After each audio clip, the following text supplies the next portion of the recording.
গ্রীষ্ম বর্ষা বিনীতি ভরসা। হ্যাঁ, বিনীত শপিং সিটি। নমস্কার, আপনারা দেখছেন হুগলি আপডেট। আপনাদের সঙ্গে আমি উষা।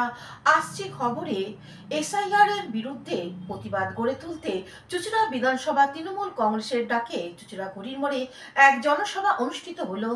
চুঁচুড়ার বিধানসভার বিধায়ক অসিত মজুমদারের নেতৃত্বে চুঁচুড়া ঘড়ির মোড়ে এসআইআর এর বিরুদ্ধে এক জনসভা অনুষ্ঠিত হলো। হুগলি চুঁচুড়ার পৌরসভার বিভিন্ন ওয়ার্ড ও 7টি পঞ্চায়েত থেকে কর্মীরা আসেন চুঁচুড়া ঘড়ির মোড়ে। জনসমুদ্রে পরিণত হয় ঘড়ির মোড়। প্রধান বক্তা ছিলেন রাজ্যের পরিবহন মন্ত্রী শ্রেয়াশিস চক্রবর্তী। এছাড়া ছিলেন বিধায়ক অসীমা পাত্র, সভাধিপতি রঞ্জন ধারা, প্রাক্তন পৌরপ্রধান গৌরীকান্ত মুখার্জি, পার্থ সাহা, সঞ্জয় পাল, মৌসুমী বসু চ্যাটার্জি সহ অন্যান্যরা। বক্তব্য রাখতে বিশিষ্টরা বিজেপির সমালোচনা করে বক্তব্য রাখেন।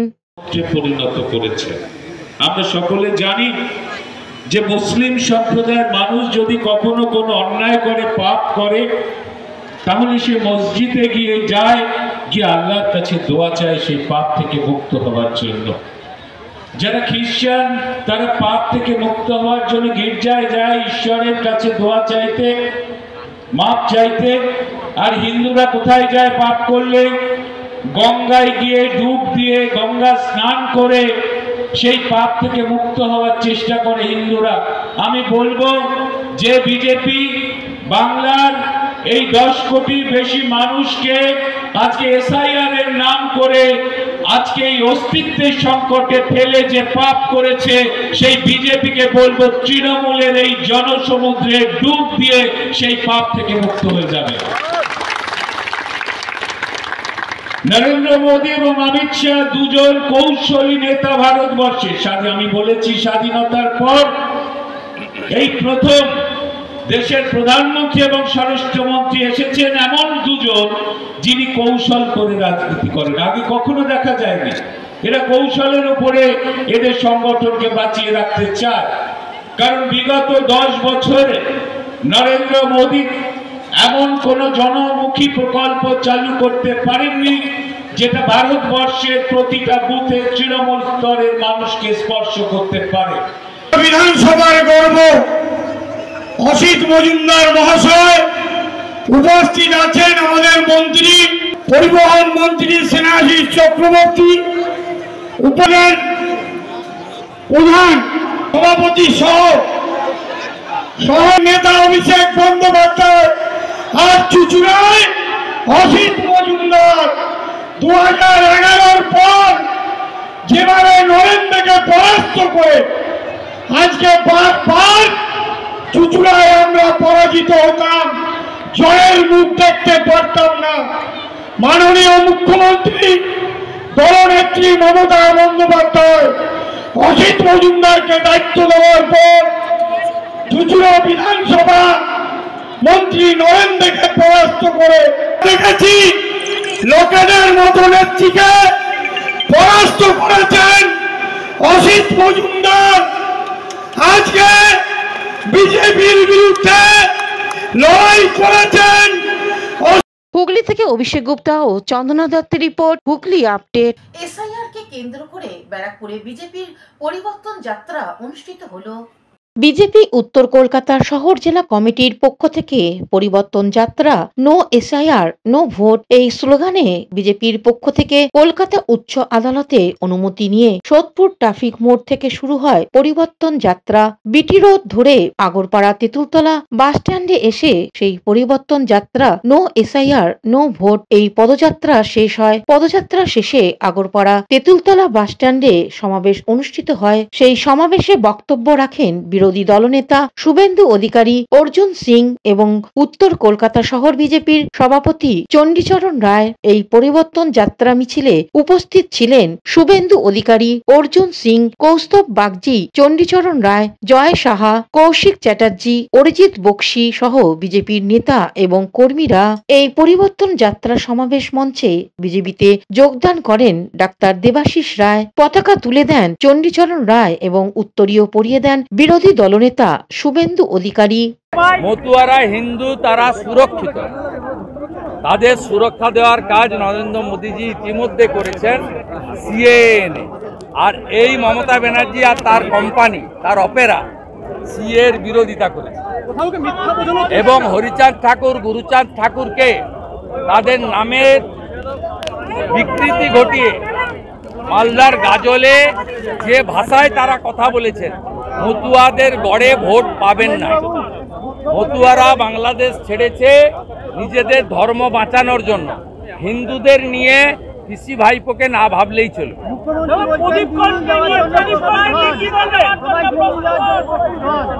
এর আগে দিল্লি গেছিল শান্তনু সেন, সুজিত বসুরা জুতো ফেলে ছুটেছিল। দিল্লি পুলিশের লাঠির সাইজ 6 ফুট। এবারে খালি পায়ে দিল্লি যাওয়ার আবেদন করবে। মিথ্যা মিথ্যা। ওই সুইসাইড নোট উনার নয়। এ রাজ্যের যে যুবক যুবতী যদি সুইসাইড করে, আমি কামনা করব ঈশ্বরের কাছে কেউ করবে না। তার জন্য দায়ী মমতা ব্যানার্জি। বেকারত্বের জ্বালাই হচ্ছে সবচেয়ে বড় জ্বালা পশ্চিম। দেবপ্রিয় সরকারের রিপোর্ট, হুগলি আপডেট। হুগলির তারকেশ্বরে সিপিএম এর সাধারণ সভা অনুষ্ঠিত হলো। তারকেশ্বর সিপিএম এর সাধারণ সভা অনুষ্ঠিত হলো। তারকেশ্বর সিপিএম এর 198 বিধানসভা নির্বাচনী কমিটির উদ্যোগে সাধারণ সভা অনুষ্ঠিত হলো তারকেশ্বর শাহপুর এলাকায় একটি হিমঘরে। এদিনের এই সভায় উপস্থিত ছিলেন সিপিএম এর হুগলি জেলার কমিটির সম্পাদক দেবব্রত ঘোষ, তারকেশ্বর সিপিএম এর লড়াকু নেতা কেয়াশিস রায়, মন্টু ভৌমিক, সুরজিৎ ঘোষ, তন্ময় জানা, সুভাষ পাল, মুকুল ঘোষ, সৌরভ গাঙ্গুলি সহ অন্যান্য নেতৃত্ববৃন্দ এবং কর্মী সমর্থক। সভায় বক্তব্য রাখতে গিয়ে সুরজিৎ ঘোষ, দেবাশিস রায়, দেবব্রত ঘোষ আগামী বিধানসভার নির্বাচন, এসআইআর এর কর্মীদের ভূমিকা এবং নভেম্বর মাস জুড়ে জনসংযোগ এবং গণ অর্থ সংগ্রহে বিষয়গুলোকে তুলে ধরেন। এই বিষয়ে হুগলি জেলার কমিটির সম্পাদক দেবব্রত ঘোষ এক সাক্ষাৎকারে জানান, সব নাটক তৃণমূল কি চাইছিল না? তৃণমূল তাহলে এখন বিএলএরা কেন যাচ্ছে? তৃণমূলের বিএলএরা তৃণমূল কেন নির্বাচন কমিশনের মিটিংয়ে যাচ্ছে? সব জায়গায় যাচ্ছে কেন? আর এদিকে বলছে চাই না। সব নাটক। ও প্রথম দিকে সব বলেছে মানুষকে ভরকি দেওয়ার জন্য, এখন তো সেই কাজে তারা নেমেছে। এটা বললে হবে? তো সেই কাজে থাকলে তো তারা থাকতো না। ওরা দুজনেই চায়, চায় মানুষের যে প্রতিদিনকার যে সমস্যা, জীবন যন্ত্রণা, সেগুলোর মধ্যে কোনো আলোচনা যাতে মানুষের মধ্যে না থাকে। মানুষের যে এই কাজ নেই, মানুষের যে এই অভাব অনটন, এই জিনিসপত্রের যে হারে মূল্যবৃদ্ধি ঘটেছে, এই সমস্ত কিছু কোনো আলোচনার বিষয়বস্তু নেই। এখন আপনি যাবেন পাড়া গায়ে রাস্তাঘাটে সমস্ত জায়গাতে সবাই একই কথা, 2002-এ নাম আছে কিনা, 2005-এ না থাকলে কি হবে? হ্যাঁ, উৎকণ্ঠা। প্রতিদিন আমার বাড়িতেও উৎকণ্ঠা বহু লোকজন আসছে, সবার বাড়িতেই যাচ্ছে এরকম। এটা কোনো কাজের কাজ? একটা সরকার তার খেয়ে দিয়ে কাজ নেই, সে হচ্ছে মানুষকে খেতে দিতে পারে না, আর তাকে হচ্ছে উদ্ভ্রান্তের মতো ছোটাচ্ছে, তাকে হচ্ছে নাজেহাল করে দিচ্ছে। এই এসআইআর তো বহুদিন আগে হয়েছে, 2002 সালেও এসআইআর হয়েছে। এসআইআর তো সংবিধান প্রদত্ত। এসআইআর তো নিবিড় ভোটার সংশোধন অভিযান। সেখানে হচ্ছে যে যার যেগুলো হচ্ছে মৃত, যেগুলো ডবল ভোটার, যেগুলো হচ্ছে ভুয়া ভোটার, সেগুলোকে বাদ দেবে, আর নতুন যারা ভোটার আছে ওঠার মতো তারা প্রমাণ দেখে তার নাম তুলবে। 2002 সালে এই কাজ হয়েছে। কখনো এই জিনিস দেখা যায়নি যে আগের রেফারেন্স নিয়ে যে 2002 সালে কখনো বলেনি যে 90 সালে ভোটার লিস্ট তুমি নিয়ে আসো, সেখানে তোমার নাম আছে কিনা দেখবো। তাহলে আজকে হঠাৎ কোত্থেকে কার মাথা থেকে এটা আসলো যে হঠাৎ করে 2025 সালে বলছে 2002-এর ভোটার লিস্ট আনবো? এটা কোথায় আছে? কোন আইনে আছে? কে করেছে? কোন কমিশন করেছে? কার? তারকেশ্বর থেকে আশিস কুমার ঘোষের রিপোর্ট, হুগলি আপডেট। চুচুড়া দেবানন্দপুরে পঞ্চায়েত এলাকায় এসআইআর ফর্ম বিলি শুরু হলো, সঙ্গে তৃণমূল। দেবানন্দপুর গ্রাম পঞ্চায়েত এলাকায় এসআইআর এর ফর্ম বিলি শুরু। বিএলও রিমঝিম ঘোষ রায় ভোটারদের বাড়ি বাড়ি যাচ্ছেন, এনুমারেশন ফর্ম দিয়ে বুঝিয়ে দিচ্ছেন কি করে ফিল আপ করতে হবে। কোনো সমস্যা হলে তার নম্বরে ফোন করতে, 3-4 দিন পর এসে আবার ফর্ম নিয়ে যাবেন। তৃণমূল উপপ্রধান পীযূষ ধর তিনি নিজে বুথ লেভেল এজেন্ট বিএলও এর সাথে ঘুরছেন, সঙ্গে তৃণমূল কর্মীরা রয়েছেন। এ বিষয়ে তৃণমূল উপপ্রধান পীযূষ ধর আরো কি জানাচ্ছেন শুনবো। দেখুন, এসআইআর নিয়ে সারা রাজ্য জুড়ে তোলপাড় পশ্চিমবাংলায়। সাধারণ মানুষ আতঙ্কিত। শুধু সাধারণ মানুষ নয়, যাদের 2002-এর ভোটার লিস্টে নাম আছে তার পরিবারের লোকজনদের নেই বা নাম নেই, 2002-এর পরে 2003, 4, 5 থেকে 25 পর্যন্ত নাম উঠেছে।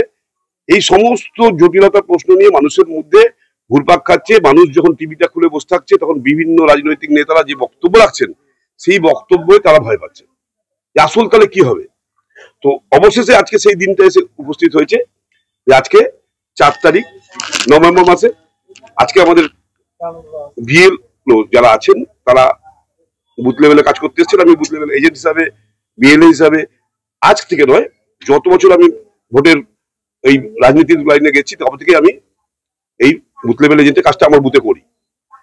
তো সেখানে দাঁড়িয়ে আমার যেটা মনে হয়েছে যে আজকে যিনি এসছেন আমাদের এখানে স্কুল টিচার, আমার এই ইয়েতে বিধানসভায় ওনার বাড়ি, তো উনি ফর্ম দেওয়া শুরু করেছেন। বিশেষ করে প্রথম অবস্থায় আমার নিজেরও নাম আছে, আমার স্ত্রীর নাম আছে, আমার মেয়ে তার বয়স কম ছিল, তার পরের লিস্টে থাকবে। আমাদের দুজনকে ফর্ম দিয়েছেন, আমরা ফর্ম নিয়েছি। কয়েকটা জায়গায় প্রশ্ন আমি করলাম ওই জন্য ওনাকে, যে এই যে একটা কলমে লেখা আছে যে আপনি ভারতীয় নাগরিক কিনা, না অন্য দেশে আপনার নাগরিকত্ব আছে কিনা, এই যে কথাটার পিছনে একটু প্রশ্ন আছে যে অন্য দেশের নাগরিকত্ব আছে কিনা, তাহলে কি এটা লিখলে কি হবে? এটা লিখলে কি আমার এই দেশে বাদ যাবে, কিন্তু আমার এই দেশে যে 2002-এ যে এসআইআর হলো তাতে কি আমার ভারতীয় নাগরিকত্ব প্রমাণ করে লিস্টে আমার নাম আছে, তার পাশে লেখা উচিত ছিল তিনি ভারতীয় নাগরিক, সেটা তো লেখেননি। আবার নতুন করে মানে প্রতিবারেই কি এটা হবে যে আমাকে বারবার প্রমাণ করতে হবে আমি ভারতীয় কিনা? আমার জন্ম এখানে, আমার কর্ম এখানে, আমার বাপ ঠাকুর দ্বারা মারা গেছে, তো সেখানে দাঁড়িয়ে আমাকে বারবার প্রমাণ করতে হবে যে আমি ভারতীয় নাগরিক কিনা। এই জায়গাটাই আমার প্রশ্ন হচ্ছে যে ব্যাপারটা কি হচ্ছে, এটা কি মানে ভোটার লিস্টের সংশোধন হচ্ছে না এর মধ্যে কোনো অভিসন্ধি আছে? সেটা আমরা কিন্তু বুথ লেভেল এজেন্টরা বুঝে নেবো, আমরা জেনে নেবো, মানুষের পাশে থেকে আমরা এটা বুঝে নেবো। আপনারা তো ভোটের পরে 2002-এর পরে যারা ভোট। হুগলি থেকে পানুপালের সঙ্গে চন্দ্রনাথ দত্তের রিপোর্ট, হুগলি আপডেট। এখন নিয়ে নেব বিজ্ঞাপন বিরতি। বিরতির পর ফিরে আসছে খবরে।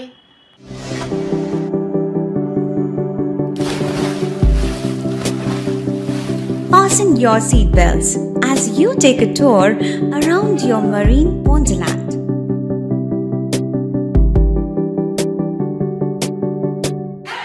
Spend a day at Aqua Marina and enjoy an array of water slides that give you butterflies in your tummy.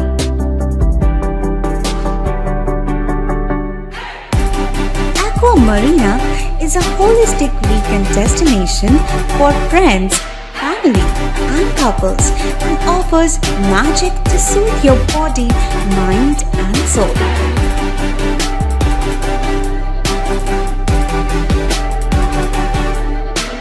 Aqua Marina, your customized magician. Welcome aboard and see the magic unfold. শীত, গ্রীষ্ম, বর্ষা, পিনিতি ভরসা। হ্যাঁ, পিনিত shopping city. যে কোনো মরশুমের readymade জামা কাপড় পাওয়া যায় একই ছাদের তলায়। ছোট থেকে বড়, পুরুষ, মহিলা ও শিশুদের একমাত্র নির্ভরযোগ্য প্রতিষ্ঠান। শীতকালীন যে কোনো শাড়ি, জিন্স, টপ, কুর্তি, চুড়িদার, পাঞ্জাবি মানেই পিনিত শপিং সিটি। আখন বাজার, চুঁচুড়া, Hooghly. Amala nursing home. Enjoy a weekend at Vedam, the paradise of peace. A home away from home.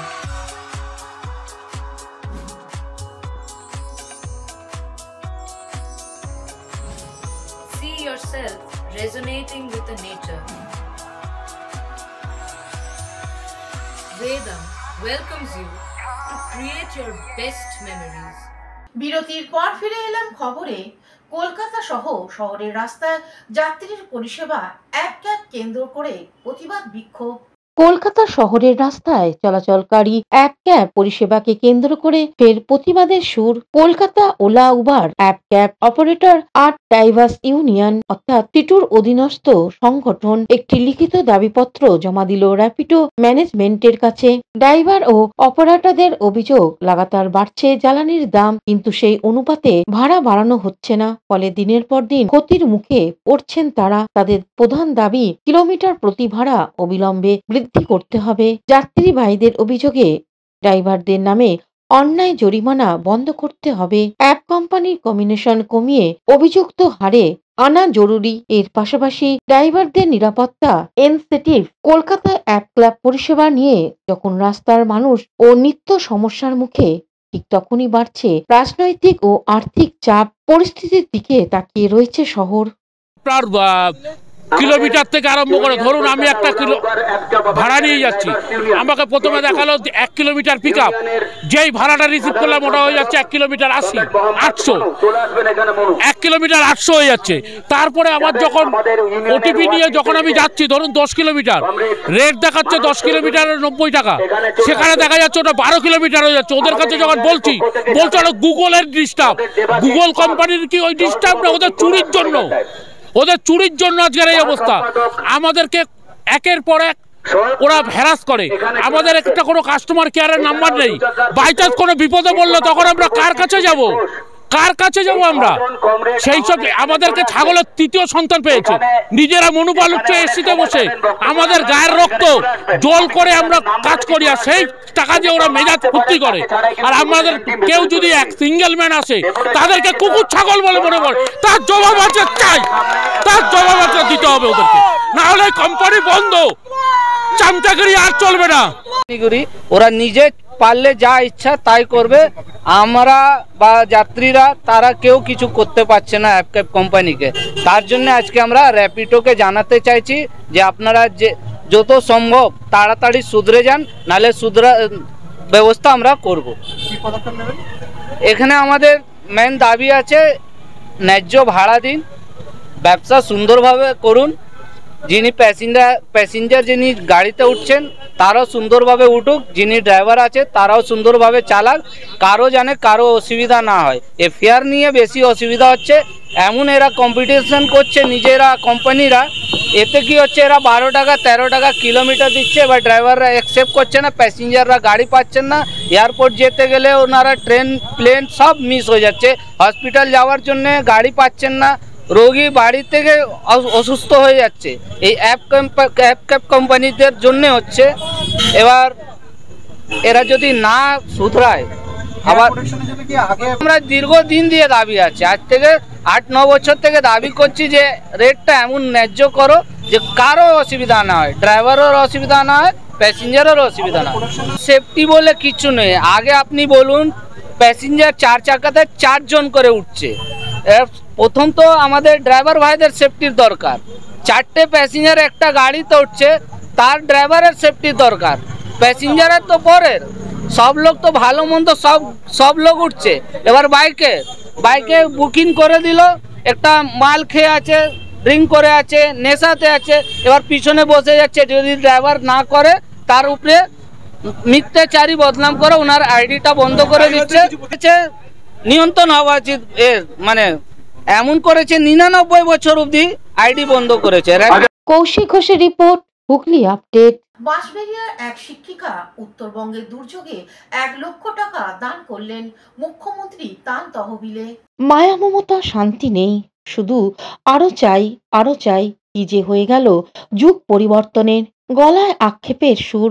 ৮৪ বছরের প্রীতিকণা মজুমদারের। উত্তরবঙ্গে ভয়াবহ বন্যা দেখেছেন টেলিভিশনে, দেখেছেন মানুষকে ভেসে যেতে, ঘরবাড়ি ছাড়া হতে, দেখেছেন মুখ্যমন্ত্রীকে দৌড়ে যেতে, মানুষের পাশে দাঁড়াতে, যেমন করে তিনি দাঁড়াতেন বাংলাদেশে। সাবেক পূর্ব পাকিস্তানে থাকার সময় সেখানে হাই স্কুলের প্রধান শিক্ষিকা ছিলেন। পরাধীন ভারতের জন্ম, এদেশে এসে বাঁশবেড়িয়ায় বসবাস। স্থানীয় বাসুদেবপুরে প্রাথমিক স্কুলের 23 বছর চাকরি, তারপর অবসর। স্বামী নেই, নিঃসন্তান, বৃদ্ধা, একাই থাকেন। পেনশনের টাকা থেকে নিজের খরচা বাঁচিয়ে 1 লক্ষ টাকা তুলে দিলেন মুখ্যমন্ত্রীর ত্রাণ তহবিলে। এ বিষয়ে প্রধান শিক্ষিকা প্রীতিকণা মজুমদার কি জানাচ্ছেন শুনবো।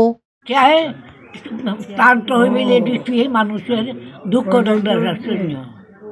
কি করে আপনি বুঝলেন? কেউ বলেও নাই বা কোনো। কি করে বুঝলেন আপনি এই যে ত্রাণ? এটা মমতা ব্যানার্জি ত্রাণ তহবিল করছে, বিপর্যয় ত্রাণ তহবিলে। এটা আমি স্ব ইচ্ছায় দান করলাম। কি করেন আপনি? কি করতেন তারা আগে? করতাম আমি প্রাইমারি বাসুদেবপুর জিএসটি প্রাইমারিতে মাস্টারি করতাম। হ্যাঁ, 23 বছর চাকরি করছি। সেই টাকার থেকে রাখছি কিছু কিছু করে। টিভিতে পড়ে যাবে খবরে যে দেখেছি, খবরে আমি মুখ্যমন্ত্রী দেখলাম তো বিভিন্ন জায়গায় গেছে, আর মানুষের কি দুঃখ দুর্দশা, হ্যাঁ, কত মানুষ মারা যাইতেছে, কত ই হইতেছে। আমি তো কানে শুনি না, টিভি কইলা খালি দেখি, ছবি দেখি, হ্যাঁ, এটাই আমার চোখে জল হয়েছে। আমিও এক সময় বাংলাদেশে, পাকিস্তান আমলে, বাংলাদেশে না পাকিস্তানে আমি হাই স্কুলের হেডমিস্ট্রেস ছিলাম। আমিও জনগণের কাজ করছি, কথা বলছি। এই জন্যই আমার খুব দুঃখ হয়েছে যে এই মানুষগুলির কী দুরবস্থা, হ্যাঁ। কাজে তাদের সাহায্য যদি এই পয়সাটা একটু খরচা হয়, আমি শান্তি পাইলাম। কত টাকা দিলেন? হ্যাঁ, কত টাকা দিলেন? লাখ টাকা দিচ্ছি। মমতা ব্যানার্জি রে আমার কেমন লাগে, আমি কোনো রাজনীতির দিক দিয়ে, রাজনীতি কোনো পার্টি বেসিসে আমি বলছি না, আমি বলছি যে মানুষ হিসাবে একটা মেয়ে লোক এত সংগ্রাম কইরা যে করতেছে, সেটা তার নিশ্চয়ই ভগবানের ক্ষমতা প্রাপ্ত না হইলে কোনো মানুষ এক পা লড়তে পারে না। আমরা কি একটা পাখি বা একটা ইঁদুর বা একটা কিছু সৃষ্টি করতে পারি? সব তার ইচ্ছা, তার উপর নির্ভর করে আছে। এইটাই হইল তার মহত্ব। যেমন আমিও এই বাড়িতে আমার স্বামী মারা গেছে, 4 বছর যাবৎ প্রায় এই একাই সবাই ভালোবাসা আর ধর্ম, এইটার উপরে প্রেম, বৈরাগ্য, এইটার উপরে আর কোনো ধর্ম নাই। মানুষের ভুল বুঝাবুঝি হয় সংসারের। আমার প্রতিবেশী আমার কাছে সকালে গিয়েছিলেন, উনি টিভিতে উত্তরবঙ্গে যে বিপর্যয় হয়েছে দ্বিতীয় দফায় ওই ছবি দেখে ওনার মনে হয়েছে যে মমতা ব্যানার্জি প্রচুর মানুষের কাজ করছে, টাকার দরকার। উনি স্বেচ্ছায়, উনি কানে কম শোনেন তবুও ভালো করে সবার কাছে জেনে নিয়েছিলেন, উনি স্বেচ্ছায় নিজের পেনশন থেকে 1 লক্ষ টাকা মুখ্যমন্ত্রী যে ত্রাণ তহবিল উত্তরবঙ্গের জন্য করেছেন সেখানে দেবার ইচ্ছা প্রকাশ করেছিলেন। আজকে সকালে সেই প্রক্রিয়াটা সমাপ্ত হলো। আমাদের সরকারি আধিকারিকদের উপস্থিতিতে এনএফটির মাধ্যমে 1 লক্ষ টাকা দান করলেন। ওনার স্বামী মারা গেছেন, উনি নিঃসন্তান বিধবা মানুষ, 86 বছর ওনার বয়স। এই আমাদের আপ্লুত হয়ে গেছি, এইভাবে মানুষ সংবাদ দেখে মমতা ব্যানার্জিকে মুখ্যমন্ত্রী ত্রাণ তহবিলে ইচ্ছা প্রকাশ করেছেন। এটাই অনেক, ওই টাকাটা দুর্যোগে কাজে লাগবে দুস্থ মানুষদের। হুগলি থেকে পানুপালের সঙ্গে চন্দনা দত্তের রিপোর্ট, হুগলি আপডেট। কবি, নাট্যকার, অভিনেতা তথাগত মৌলিক প্রয়াত হলেন শোকস্তব্ধ চুঁচুড়া। প্রয়াত হলেন চুঁচুড়ার ভূমিপুত্র কবি, নাট্যকার ও অভিনেতা তথাগত মৌলিক। বাপ্তু নামে সকলের কাছে সে পরিচিত ছিল। হুগলি জেলার লিটল ম্যাগাজিন উৎসব কমিটির আয়োজনে লিটল ম্যাগাজিন মেলা 2002 সালে তারই উদ্যোগে শুরু হয়েছিল। দিনান্তের অন্বেষণ পত্রিকার সম্পাদক এবং সংস্থাপক সংস্থার সাথে যুক্ত থেকে থার্ড থিয়েটারের নাটক অভিনয় শিল্পী ও পরিচালক হিসেবে যুক্ত ছিলেন। সন্তোষপুরে তথাগত মৌলিকের হৃদরোগের প্রয়াণ ঘটল। 73 বছর বয়সে তার মৃত্যু সংবাদ মুম্বাইয়ে পাওয়ার সাথে সাথে চিত্র পরিচালক শিলাদিত্য মৌলিক কলকাতার বাড়িতে আসছেন। তার মৃত্যুতে সাহিত্য জগৎ তো আছেই, নাট্য জগতে অপূরণীয় ক্ষতি হলো। হুগলি থেকে শ্যামল সিনহার রিপোর্ট, হুগলি আপডেট। এখনকার মতন খবর এই পর্যন্তই। প্রতিদিন দেখুন হুগলি আপডেট। নমস্কার।